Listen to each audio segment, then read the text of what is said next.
While traveling down the historic National Road Scenic Byway, you'll learn about the history of America, but also the history of roadway. In fact, it's the first national highway. The historic National Road Scenic Byway is as much a history of a roadway as it is the history of America. The byway extends 225 miles from the West Virginia state line at the Ohio River all the way to the Indiana state line. Lined with pike towns that grew up around stopping points for foot and horsepower traffic in the early 19th century, the historic National Road Scenic Byway is the perfect road trip for fans of fall color and history buffs alike. Our first stop on the byway is Ohio's oldest standing bridge, the Blaine Hill S Bridge. I talked to the National Road Association representative, John S. Marshall, to learn more about this transformational site. We're at the historic Blaine Hill S Bridge on the historic National Road in Belmont County, Ohio. This bridge was built in 1826, and it is an arched stone bridge, 345 feet long. And it was the original bridge along the National Road in Belmont County.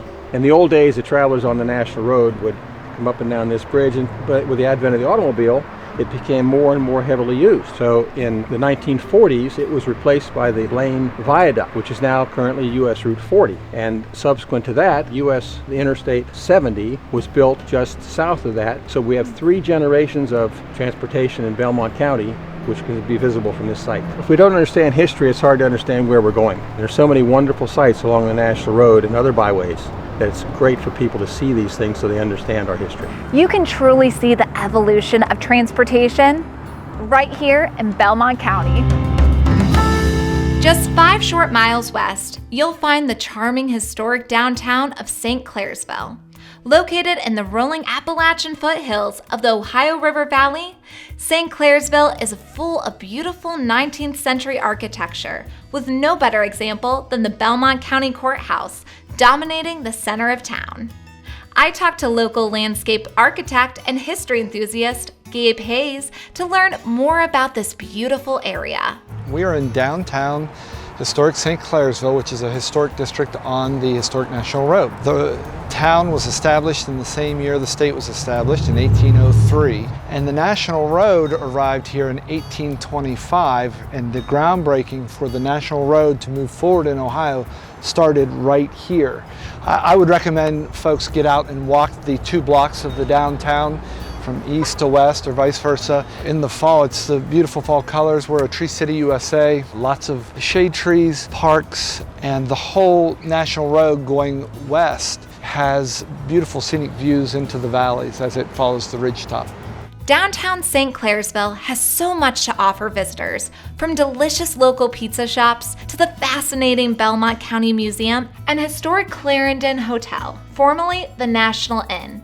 However, the history here is what makes downtown St. Claresville a must-stop spot along the byway. The history of the National Road is that it was truly the first national road. This was the first major infrastructure project that our young country undertook.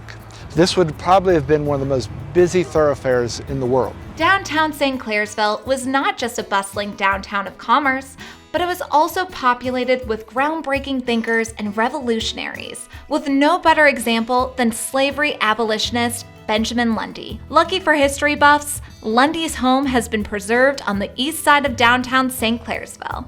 I talked to co-owner of the Benjamin Lundy House, Trina Hayes, who read me a passage from Lundy's writings.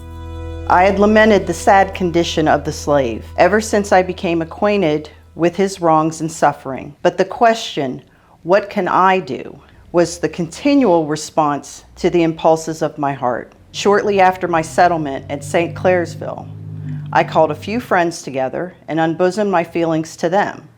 The result was the organization of an anti-slavery association called the Union Humane Society.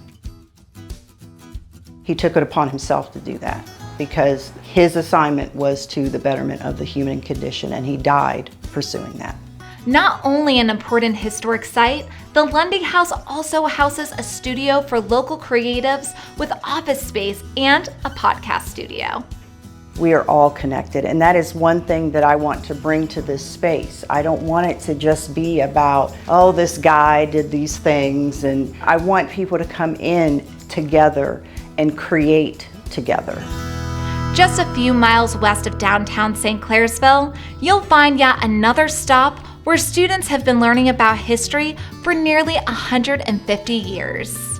The Great Western Schoolhouse is a charming brick one-room schoolhouse constructed in 1870. It's also listed in the National Register of Historic Places.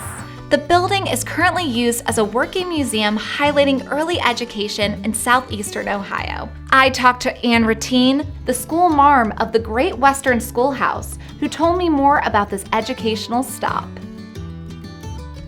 The school was built in 1870, west of St. Claresville, Ohio. The school actually stands on its original foundation. It has never been moved. The bricks for the building are handmade, and they were made right here on the property. The school was used from 1870 until 1952, so 82 years it was used. If you look at the outside, it looks very much like it would have in 1870. I think the most fun thing for me is to watch the students' faces as they enter the building, because they have no idea what they're seeing until they enter the building.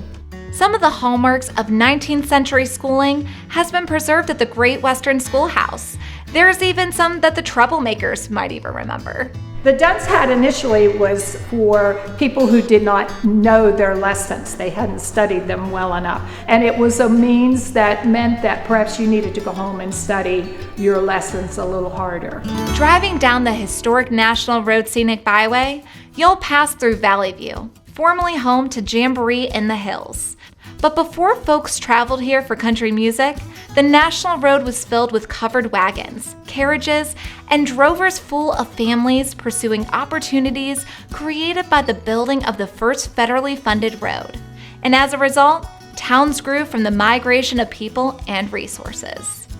One of the best preserved examples of these national pike towns is the village of Morristown, a village older than Ohio itself. I talked with president of the Morristown Historic Preservation Association, John Radizak, who told me about the many historic sites in town. We are in Morristown, and specifically we're in front of the historic Black Horse Inn.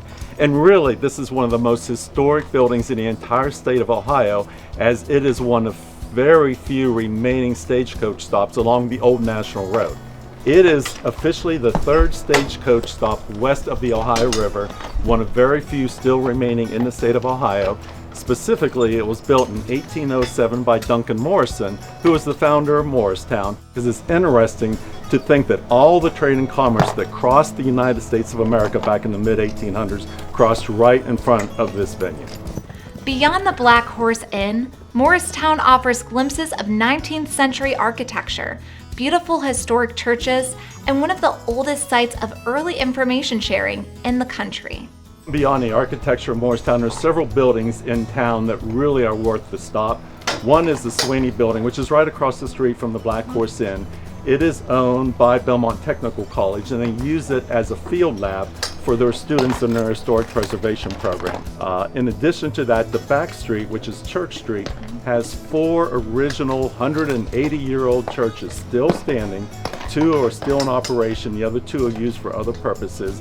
I heard that you have one of the oldest post offices in the country. Is that true? That is correct. We have the oldest post office in the country right here in Morristown. So many reasons to stop in Morristown. The Black Horse Inn, the Sweeney House, to see all the architecture, to see the 4 churches, and to see the oldest post office in the nation.